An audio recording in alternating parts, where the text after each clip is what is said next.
experience of talking to people who have had good help from many different sorts of others is that I would rather it were everyone's business than that there were so many people in the UK who never have someone who talks to them properly about their working lives and gives them that chance to explore. And so I'm much less worried about impartiality than I am about the complete absence of career support for adults.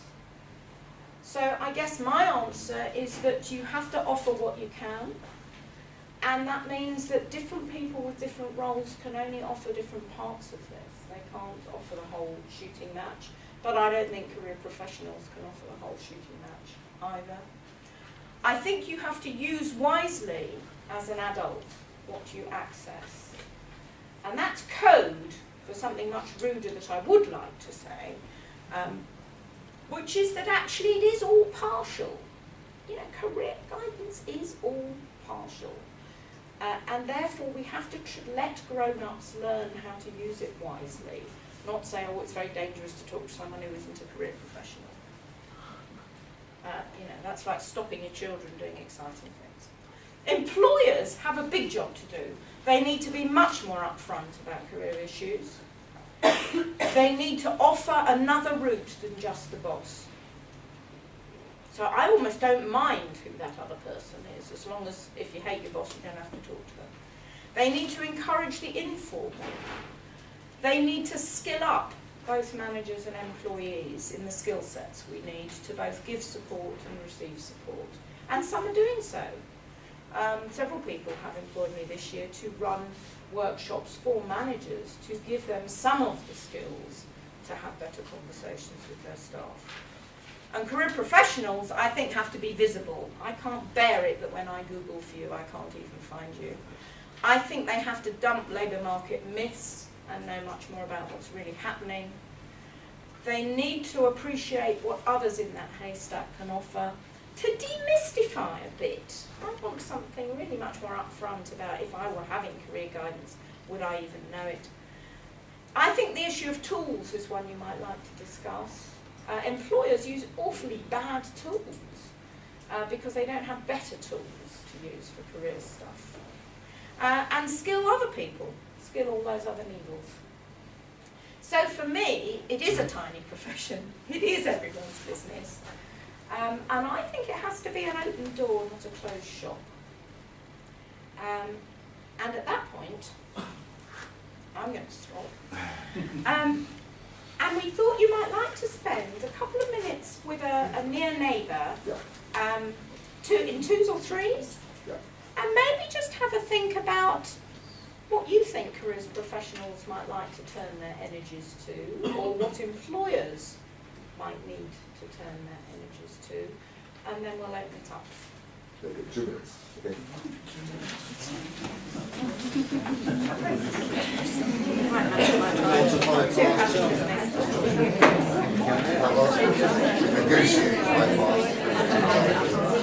Also, very sorry to say, I'm not sure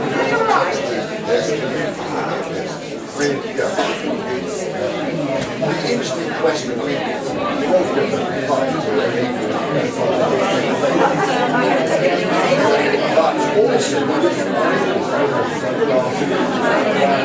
Okay, thanks very much. That's terrific. I mean, that's a good, policy mark, isn't it? That you use all these endless conversations you can't stop. Can we go on to that 4:05? We need a little bit of time, I think. Can I just say, I mean, just 2 things, just very quickly. First of all, what struck me was how all those issues you could frame for an educational institution. They're all the same issues, the range of different things, and the issue of where a career professional might sit in relation to those, if at all, do we need them? If they are there, what is it they can help to do? Can they help to build the quality of all that stuff through others? And when they do something themselves, do they offer something distinctively different? I mean, is there a career conversation you can have, you might hope to have with a career professional, which might be distinctively different with the wonderful and excellent conversations you might have with other people? Oh, you forget the spot. Oh, I see. Well, that's a question. Yes, is it? question, yes. Well, my answers are here. I think till they demystify it, I don't know what What that it conversations is. look like. It looks to me like the film of Camelot. You know, it's like there's some golden conversation in a castle on the horizon, and no one will tell me what it looks like. I partly did that study talking to career counsellors and coaches to find out, and I found it very interesting, but I didn't have an aha. Compared with, say, a little interview study I did on workplace coaches who were much better at articulating what they did that was different. So, demystifying, I think tools and skills is where I put my money. You know, if you've got a tiny profession, why don't we offer employers, you know, really simple, really sensible tools that any fool could use, you know? That's what smart, you know, that's, if you look at heart resuscitation and 100 other areas of life, that's what professionals do. They nail it for other people by demystifying it and giving us a bit of kit we can use. And employers are using MBTI. I mean, I've got nothing against MBTI, but it's not a careers tool, is it? You know, and they're using career anchors, which are jolly helpful, but they're only a little corner, and then beyond that, they're lost. You know, that's the only two things they can name. And then I think skilling others, yes, massively, massively, massively. And actually, some of the people I know who I admire the most do spend their lives skilling others to offer career support. That seems to me how you get real leverage. Right, two very quick ones here. Can I ask, can you stand up and say who you are and where you're from? Do you mind? Hi, Margaret Christopoulos, used to work here, but don't anymore, busy doing lots of other things. And basically I wanted to talk about from the employer side, we use this blanket term employer, but they're all very individual and a hell of a lot of them, 97%, are very small. And having worked for 10 years with these small micro businesses, small businesses, they haven't got time to have a conversation with any. And everybody's doing everything like, you know, rants going around in many circles, not every. And if they've even heard of any of those tools, then whatever. So basically the people in that area as a broad blanket haven't got time for anything. And I think we often tend to think, oh, Rolls Royce is good and Scottish Accounting, but there is a massive lot of other people in that vacuum. Yes, Is that true? yes and no. I started my working life with very small firms, and I've been interested in them ever since. And I think the one thing I don't agree with, Margaret, is that this is not like time you're not doing something else, really. I think one of the things that smaller organisations sometimes do better than big ones is that boundary between, you know, the activity and the relationship can be better blurred. And so actually one of the firms where I've seen the very best career development was a tiny innovation company where the managing director set up the whole thing to be both very personal and very development oriented. And his hard-nosed business strategy was to get people cheap at the start of their careers, keep them 5 years, and in that time to get a massive amount out of them. And he did that by really accelerating their own development. So I think it isn't always that they can't do it, I don't think they do it the same way. The other thing I think we haven't explored today, and I'm not sure the country's explored very much, is more collaborative ways. If you look at HE, some of the most exciting innovations are where groups of small firms satelliting around institutions can collaborate. And that seems to me, particularly where you get a lot of small firms in the same sort of business in an area. Where I live, there are a lot of media-y, IT-ish, and we have a thing called Wired Sussex that joins them all up. It already does job advertising. It wouldn't be an enormous stretch for it to gang up and do a bit of self-help on the career front, or even employ someone. The other thing is professional bodies. For people at higher skill levels, I think many professional bodies do wonderful work with the education system. They don't always offer that much to their own members by way of career support as opposed to training and CPD. And I think that's another undeveloped, because of course a lot of our small firms are high technology small firms now, or they're quite sophisticated. So just because they're small doesn't mean they're stupid. And I think we sometimes make that mistake too. We think small firms are somehow less sophisticated. They're not always, but they don't have the same resource and the same structures. Don't have so much time. Well, I don't think people in big firms have much time. I don't think anyone has much time. But they have to find neat, yes, you're quite right, they have to find neat ways. Okay, let's take, shall we see if we can take one or two, maybe two or three, Yeah. and just to get some more voices, please. Can you send them? My name's Isabel Jones. I used to work here. I'm an iCeGS associate. My question relates to a population you haven't really referred to today, which is the retired. I mentioned that word earlier on. Could you cherry pick a little bit what you've said so far in a way which might help one to offer career advice, guidance to the retired? Because, you know, as you say, it's for everyone. Any others? Should we just about two or three, please? Yeah. My name's Andrew McGregor. I'm from Merseyside. I'm a National Career Service Advisor. My concern is what you're describing as normal working people are potentially being squeezed out of guidance through things like the way the National Career Service contract has been framed. How can we, as a profession, influence decision makers, particularly political decision makers, to ensure that normal working people get a service and not just long-term unemployed and high need groups? That's a really That's good an easy question. question. One more. One more. All right, let's take this. I'm going to run at those two. Yes, retired, but also that sort of complicated transition that lots of people have, where you're not either working or not working. I think there is a danger, that one of the dangers for retired people is they lose some of the networks they've had. And so I think thinking about how people stay connected is really key. Although in a lovely way they have more choice. You know, so some of the terrific imperatives on people to think about this all very financially, and people who have very complicated caring setups. Obviously, a lot of retired people are carers too.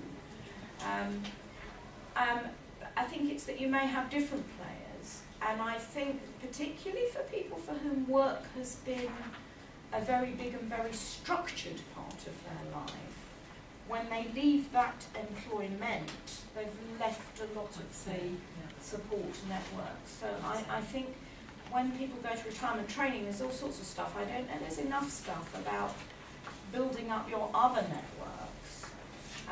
And communities could do more. There is always stuff going on in communities, volunteering and other things. That, again, they're not nearly as clearly signposted as one feels they should be.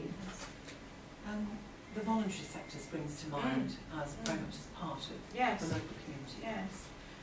But it's again, it's something I test in my local area. I don't know about yours. I know there's a lot of it going on. Yeah. How you tap into it efficiently as an individual, thinking, what might I contribute here? Not always that straightforward.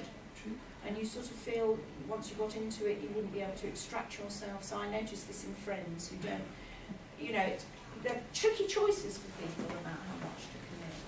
Can I just ask, a lot of the frameworks you've discussed, and tools such as skills development, a lot of those things could be applied Absolutely. to this population. Yeah, couldn't the they? skill set's no different. I think it's that the setting in which you're doing it. Yeah, and the context. Yeah. Maybe a bit different. The squeezed out grown up, I think, is just like the squeezed out child. You know, I think we at schools, if your child is no trouble, it never really gets any attention. And I think the same is true for grown up. And I'm not sure, it's one of the things I really change my mind about often. I don't know that it is the role of the state to financially support career support for individuals who could pay for it, who are not in serious duress. I'd be interested. I found it fascinating when we had Loan Direct going full pelt, what a service that was able to provide at very low cost. I think one of the answers to the squeezed out grown up is that engagement argument with employers is the one to look for. And it seems to me more likely that when it comes to push to shove, you're going to get a little bit more money out of some employers than out of the state to give a modest amount of career support to employed adults who are not in extreme circumstances. I'd love to think that every grown-up had access to serious career support. Politically, I'm just not sure it's going to happen. But some of you may It feel. did happen for a while with that direct. Well, it did happen for Learn Direct, and the evidence on that was very hard to me. So it may be that you do it for people you can't avoid doing it for, and then you let the working adult squeeze in when no one's looking. That's sort of what Learn Direct managed. So political argument is very difficult because politics is always interested in shifting people off unemployment registers and not having riots. You know, that's what drives politics. Others? Other questions? Or comments? Actually, I've got a comment. One there. Sorry. I've hesitated, but I'm going to say something. Okay, I've been fortunate. I've had 2 successful careers. You say you are on that lady. Oh, sorry. Well, used to work for Connections in Leicestershire, no longer. Okay, so I've had a very successful HR management career, and recognise a lot of things that you say, and I support a lot of things that you put here. The key thing is succession planning in the workplace. And I also worked in organisations where we've had mentors who've not been the line managers. So succession planning and mentors work very well if, as the lady who used to work here Margaret, said, yes. if the organisation's got the funding, the time and the resources. However, my concern on the other side is a careers practitioner. I've been known as an IAG advisor, a careers advisor, but never a careers counsellor. So I think if I've been sitting in front of my computer on Sunday night and tapped in careers counsellor, I don't think you would have found somebody local. I did type in a lot of different words, Okay. and I'm sure they're there, but they don't. You know, we live in Google world, don't we? If they don't, But I think on the jump terms up. of the careers advisor, the careers service, which we've been sort of been annihilated over the last few years, offered a very impartial service and a service quite different to what the workplace would offer. But So I think we have got two quite Yes. distinct differences. Yes, thank you. Good, thank you. Any more? I just That's want the last one. this is a comment about something that happened recently. Yeah. I registered. I registered for a conference, a meeting, which was going to happen tomorrow. This is an NIACE meeting, and it was about the application of career frameworks to adult career guidance. I was the only person that registered, and it was cancelled. I have had my money refunded, and wonderful workshop material sent to me. I would so much rather have had that day. One person, myself, retired lecturer from here, just interested in development of career guidance for retired people, as I mentioned. Only one person. Why? You know, I mean, I'd love to. Any comments on that? This is NIACE. NIACE.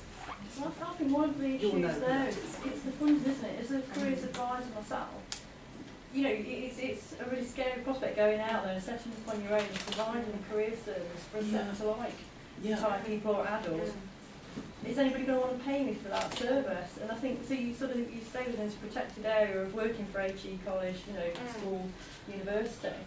Whereas I would actually rather be an independent, work for myself, be totally impartial, provide a service for, you know, big sectors of people that need it. You know, I went into the voluntary sector near to me, and they were saying there's a massive need for all of the charities that are doing work with people, with adults and retired groups and things, and they would love somebody to come in and give careers advice. But it's but who's going to pay me to do it? Yeah. Just have you got one? This is the last one. Yeah, I mean, especially there's a number. I mean, you're talking about a number of different models, and they're quite different. The thing you're talking about, well, managers do some of this, seems to me quite. I mean, that's quite a thorny, difficult role.